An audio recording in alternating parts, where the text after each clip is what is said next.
I did the thing where I just stopped recording in the middle of it and deleted it because my stomach kept rumbling. And I'm like, fuck, I need to go eat something. I was talking about Phil Vischer. I was thinking about Phil Vischer and the Big Idea Productions and how the thing about like religious people, my grandmother converted to Christianity in her 30s. Like, she grew up relatively Baptist, but in the same way that most black people grow up, kind of just adjacent to religion, but not super in it. You know, her people went to church on Sundays, but they also just did regular things like smoking, drinking, gambling, partying. They just lived regular lives. And then church was just like a part of that. And then she converted to a deeply fundamentalist type of religion or type of Christianity. And to do that in your 30s, like before you have kids, because I even understand the concept of finding religion because you have kids and you're like, oh, the weight of a brand new human is actually incredibly immense. I need some help. The easiest way to teach children morals is through like Jesus. It's very simple. The golden rule, you know, Sermon on the Mount, the Beatitudes. These are very simple principles that children can understand. So I can understand how you're drawn to that as a method of teaching them. But when you're in your 30s and you're single, you don't even have a husband, girl. What about your psyche is like, yeah, I want some oppression. I'm a queer black femme living in the Northeast. Do you know what I want more of? Oppression. I don't get it. But then I'm looking around and I'm like, this is that's the truth of my lineage. My cousins are military people, like in the war right now.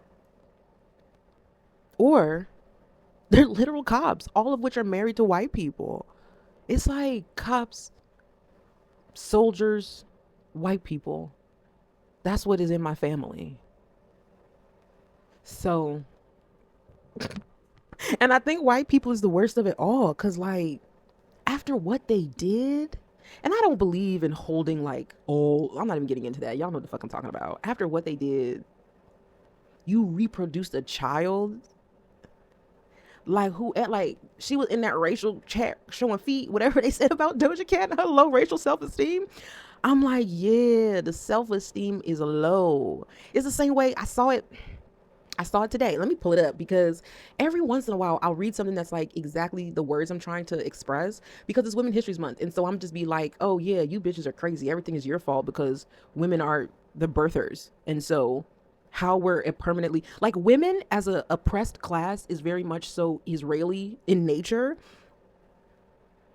Whereas like how you let your son punk you, it's very Something Strange About the Johnsons. Like, but I don't have the language for that because statistically, hello, as a woman, I'm very clear about the violence. However, it said white women birthed and nurtured this genocidal mindset, and then there was more to it. But I'm like, yes, they birthed and nurtured the genocidal mindset. Like something about white women. And if you listen to the girl, like some of our sisters in arms, our sisters in ovaries, our galentines. That's what we'll call white women because they're not our sisters. But they, you know what? That's what I'm trying to figure out.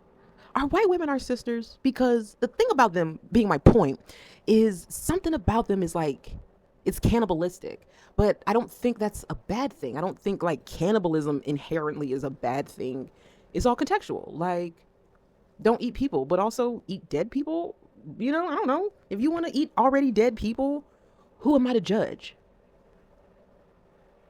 We kill cows and pigs and birds to eat. We don't eat it's frowned upon to eat already dead things. But why? You know what I mean? I don't know. That's now, because now I'm like, wait, am I pro cannibalism? No, hold on. I had to make sure no booger came out. I think I just came out as pro cannibalism. The point being, I'm just like, something about them, but they're humans is my point. And so in the global family of humanity, they are our people as well. And in my lifetime, the only people who have ever helped me or been of any type of benefit are white women, and the only people who have harmed me the most are black women. But I understand that's anecdotal, and so there's no world where I'll ever be like, cheers to white women, fuck black women, because that's crazy. That's low racial self-esteem. I'm never going to beef with black women the same way I'm looking at these white bitches over here. However, in my lifetime, yeah, the white bitches over there has always looked out for me. They always made sure I was fed. They always made, and it was always like poor little black girl, but it never made me feel that way. It was always a strict judgment across my mother. And I took that personally, but in retrospect, honestly, yeah, thank you, bitch, because that woman would have killed me. Anyway, it's not funny. Something about, so that's what I'm thinking. Like maybe it's just like the wasp. Maybe, I don't know. It's not my business, but I am curious. Anyway, we're going to keep it short today because I need to eat breakfast every day except for Wednesday.